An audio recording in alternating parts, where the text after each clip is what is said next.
கிறிஸ்துவுக்குள் அன்பான கர்த்தருடைய பிள்ளைகளே, ஆண்டவராகிய இயேசு கிறிஸ்துவின் நாமத்தினாலே உங்களை நான் வாழ்த்துகிறேன். கடந்த அக்டோபர் மாதம் முழுவதும் தேவன் நமக்கு போதுமானவராக இருந்து சுகம், பல, ஜீவன், ஆரோக்கியத்தை கொடுத்ததற்காக கர்த்தரை நான் துதிக்கிறேன். இந்த புதிய மாதம் நவம்பர் மாதத்தை காண கிருபை செய்திருக்கிறார். இந்த மாதமும் தேவன் நம்மளை கரம் பிடிச்சு நடத்த உண்மையிலவராக இருக்கிறார். என் அன்பு கர்த்தருடைய பிள்ளைகளை, மரண பரியந்தம் நடத்துகிற தேவன், முடிவு பரியந்தம் நடத்துகிற தேவனை நாம் ஆராதிக்கிறோம். இன்றைய வேத வசனம், தியானிக்கக்கூடிய வசனம் ஏசாயா தீர்க்கதரிசியின் புஸ்தகம் 41ஆம் அதிகாரம் 10ஆம் வசனம். நீ பயப்படாதே, நான் உன்னுடனே இருக்கிறேன். திகையாதே, நான் உன் தேவன். நான் உன்னை பலப்படுத்தி உனக்கு சகாயம் பண்ணுவேன். என் நீதியின் வலது கரத்தினால் உன்னை தாங்குவேன். என் அன்பு கர்த்தருடைய பிள்ளைகளே, இந்த வசனம் நமக்கு அடிக்கடி நம் காதுகளிலே கேட்டு இருந்தாலும் படித்திருந்தாலும் இந்த வசனத்துல பெரிய ஒரு சமாதானமும் சந்தோஷமும் இருக்கிறதை நாம் மறுக்க முடியாது. தேவன் யாக்கோப்புக்கு சொன்ன ஒரு வார்த்தை, நீ பயப்படாத, நான் உன் கூட இருக்கிறேன். நீ ஏன் பயப்படுகிற? மற்ற ஜனங்களை கொண்டு, பிரச்சனைகளை கண்டு, போராட்டத்தை கண்டு ஏன் பயப்படுகிறாய்? நான் இருக்கிறேன், நான் உன் கூட இருக்கிறேன். அகில உலகத்தை உண்டாக்கிற சர்வ வல்லமையுள்ள தேவன், நான் உன் கூட இருக்கிறேன். திகையாத, தகைச்சு போய் நிற்காத, ஐயோ என்ன செய்வதென்று கலங்கி நிற்காத. நான் உன் தேவன், உன்னை பெயர் சொல்லி அழைத்தவர், உன் முற்பிதாக்களை அறிந்து கொண்டவர், உனக்காகவே யாவற்றையும் செய்து முடிக்கிறவர் என்று சொல்லுகிறார். நான் உன் தேவன், நான் உன்னை பலப்படுத்துவேன். நீ எதிலெல்லாம் பலவீனமா இருக்கியோ, எதிலெல்லாம் சோர்ந்து போயிருக்கியோ அதில் பலப்படுத்துவேன். உனக்கு சகாயம் பண்ணுவேன், ஃபேவர் பண்ணுவேன்.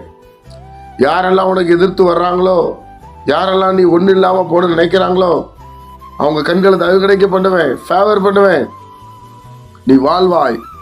அது மாத்திரமல்ல, என் நீதியின் வலது கரத்தினால் உன்னை தாங்குவேன். நான் ஒரு நீதி உள்ள தேவன், என் கையினால் உன்னை தாங்குவேன் என்று சொல்லுகிறார். என் அன்பு கர்த்தருடைய பிள்ளைகளை, பல நேரங்களிலே நாம் பயப்படுகிறோம். ஒரு நேரம் நமக்கு சந்தோஷம் இருக்கு, இன்னொரு நேரத்தில் ஒரு சோர்வு வருகிறது. எதிர்காலத்தை கண்டு, அடுத்த சூழ்நிலையை கண்டு நாம் பயப்படுகிறோம். ஆண்டவர் இன்றைக்கு நம்மளை பார்த்து சொல்ற ஒரு வார்த்தை என்ன என்று சொன்னால், நீ பயப்படாத, நான் உன் கூட இருக்கிறேன். நான் உன் கூட இருக்கிறேன், நீ பயப்படாத, திகையாத, நான் இருக்கிறேன். எந்த பிரச்சனையா இருந்தாலும் மாற்ற எனக்கு வல்லமை உண்டு. அப்படித்தான் சொல்லி யாக்கோபை தேவன் நிறைய வாக்குத்தத்த வசனத்தை கொடுப்பதை நாம் பார்க்க முடிகிறது. ஆபிரகாமின் தேவனும், ஈசாக்கின் தேவனும், யாக்கோபின் தேவன் என்று சொல்லப்பட்டிருக்க பிரியமானவர்களே, இந்த யாக்கோபுடைய சந்ததியில தான் ஆண்டவராக இயேசு கிறிஸ்து வருகிறார். அப்போ தேவன் கொடுத்திருக்கிற இந்த வாக்கு தத்துவம், இந்த மாதத்துல தேவன் எந்த சிச்சுவேஷன் வந்தாலும் பயப்படாதீங்க. இதுல ஆண்டவர் நம்ம கூட இருந்து நமக்கு வேண்டிய காரியங்களை செய்ய உண்மையிலவராக இருக்கிறார். ஆண்டவரை மாத்திரம் விட்டு விடாதீங்க, ஆண்டவரை விட்டுறாதீங்க. கர்த்தரை பிடித்து கொள்ளுங்க. அவர் நம்மை தாங்குவேன் என்று சொல்லுகிறார், ஃபேவர் பண்ணுவேன் என்று சொல்லுகிறார். இந்த மாதத்துல உங்களுக்கு தடையா இருக்கிற காரியங்களை கர்த்தர் உங்களுக்கு உதவி செய்வார். போராட்டமா இருக்கிற காரியத்தில் கர்த்தர் உங்களுக்கு நின்று அற்புதங்களை செய்வார். நீங்கள் ஆச்சரியப்படத்தக்க பல நன்மைகளை கர்த்தர் செய்ய போகிறார். அதனாலதான் அவருக்கு ஒரு பயம் இருந்தது. அந்த பயத்தை ஆண்டவர் போக்குகிறார்.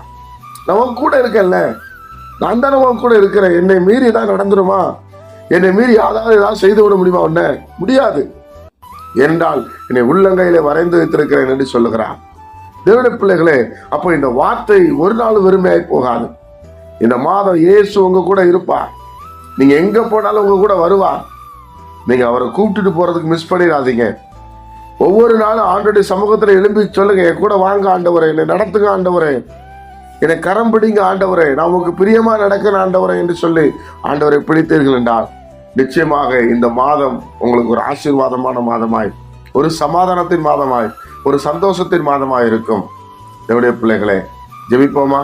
பயப்படாதீங்க, எதை கண்டு பயப்படாதீங்க. நடக்கும், நடத்துவார். நம்மளை நடத்துகிற தெய்வம் பெரியவர். ஜெபிப்போம்.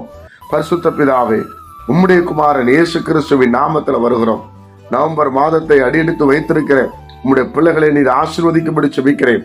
இந்த மாதம் ஆண்டவரே, பிள்ளைகள் ஆஸ்பத்திரி செலவோ, கோர்ட்டு செலவோ, போலீஸ் ஸ்டேஷன் செலவோ, தேவையில்லாத எந்த இடத்திலும் போய் மாட்டிக்கொள்ளாதபடி நீர் எங்களை வேலியடித்து பாதுகாத்துக் கொள்ளும்படியா நாங்கள் ஜெபிக்கிறோம். யோபுக்கு உண்டான எல்லாவற்றையும் வேலி அடைத்தீரே, அதே போல எங்களுடைய குடும்பங்களை, எங்களுடைய தனிப்பட்ட காரியங்களை கர்த்தர் வேலி அடைக்கும்படி ஜெபிக்கிறோம். சரீர சுகத்தை தாரும், சமாதானத்தை தாரும். கையின் பிரயாசங்களை ஆசீர்வதியும். கர்த்தருடைய நாமத்தினாலே நாங்கள் பலருக்கு ஆசீர்வாதமாக எங்களை மாற்றும். வாயின் வார்த்தைகள், இருதயத்தின் தியானம் உடைய சமூகத்தில் பிரதியாயிருக்கட்டும். நீர் விரும்புகிறதை செய்ய உதவி செய்யும். கேட்கிற ஒவ்வொரு பிள்ளைகளை ஆசீர்வதியும். வசனத்தின்படி வாழ ஒப்பு கொடுக்கட்டும். இயேசு கிறிஸ்துவின் மூலம் ஜெபிக்கிற நல்ல பிதாவே, ஆமென்.